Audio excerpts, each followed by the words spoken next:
संदेह अलंकार बताने जा रही हूँ। जहाँ वर्णन इतना संदेहपूर्ण हो कि किसी बात का निश्चय न हो सके, उसे संदेह अलंकार कहते हैं। जैसे हरिमुख यह आली की धौ के धौ उयो मयंक। प्रस्तुत पंक्ति में यह बताया जा रहा है कि हे सखी, यह हरि का मुख है या उगा हुआ चंद्रमा है। यहाँ पर हरि के मुख में और चंद्रमा में कोई निश्चय नहीं हो पा रहा है, इसलिए यहाँ संदेह अलंकार है। उसके बाद अगला है, एक और उदाहरण जाने। सारी बीच नारी है कि नारी बीच सारी है, कि सारी ही की नारी है कि नारी ही की सारी है। यहाँ साड़ी और नारी में कोई निश्चय नहीं हो पा रहा है कि साड़ी के बीच में नारी है कि नारी के बीच में साड़ी है, इसलिए यहाँ पर संदेह अलंकार है। उसके बाद अगला है भ्रांतिमान अलंकार।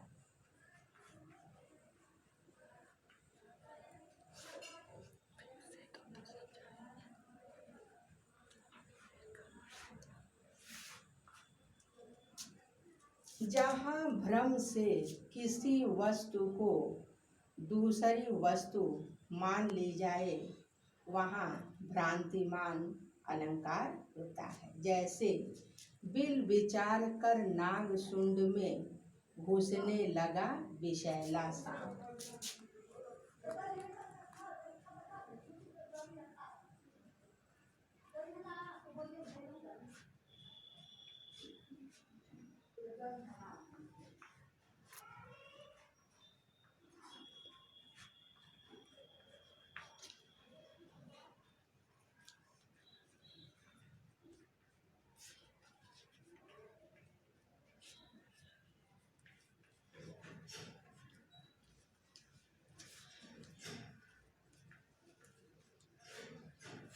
काली ईख समझकर गज ने उठा लिया आप।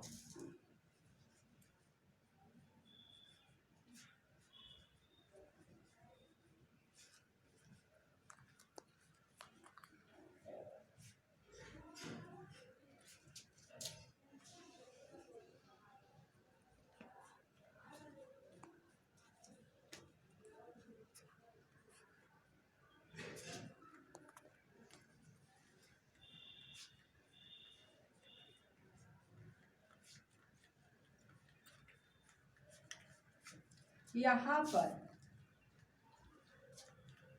नागशुंड में, यहाँ पर हाथी के सूंड को सांप बिल समझकर उसमें घुसने लगा और हाथी ने सांप को काली ईख समझकर उठा लिया।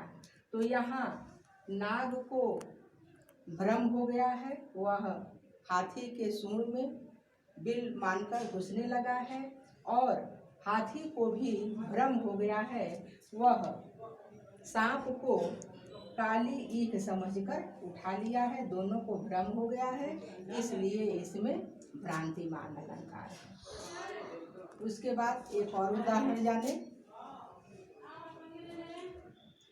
नाक का मोती अधर की कांति से बीच दाढ़ी का समझकर भ्रांति से देख कर सहसा हुआ सुख मौन है, सोचता है अन्य सुख यह कौन है। यहाँ पर लक्ष्मण अपनी पत्नी उर्मिला का परिहास करते हुए कह रहे हैं कि ऐ उर्मिला, तुम्हारे नाक का मोती और तुम्हारे होठों की लालिमा को देखकर इस पिंजड़े में बैठे हुए तोते को भ्रम हो रहा है कि अनार का दाना लिए हुए दूसरा तोता कौन बैठा हुआ है, इसलिए इसमें भ्रांतिमान अलंकार है। उसके बाद अगला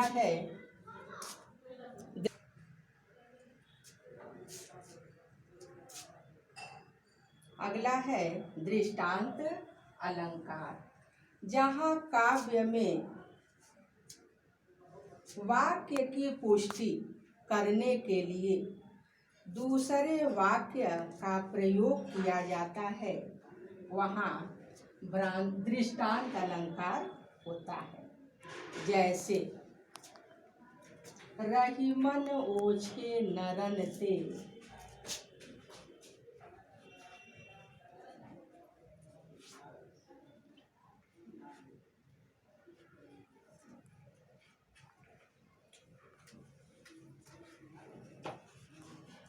तजो बैर अरु प्रीति,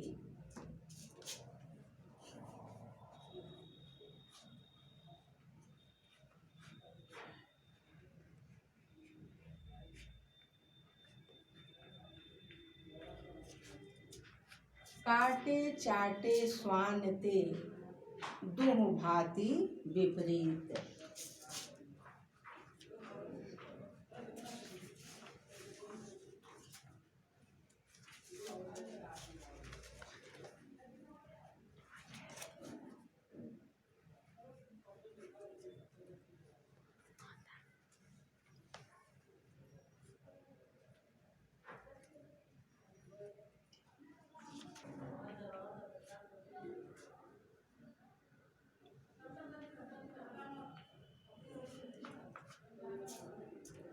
रहीमन ओछे नरन ते, तजौ बैर अरु प्रीति, काटे चाटे स्वान के, दुह भांति विपरीत।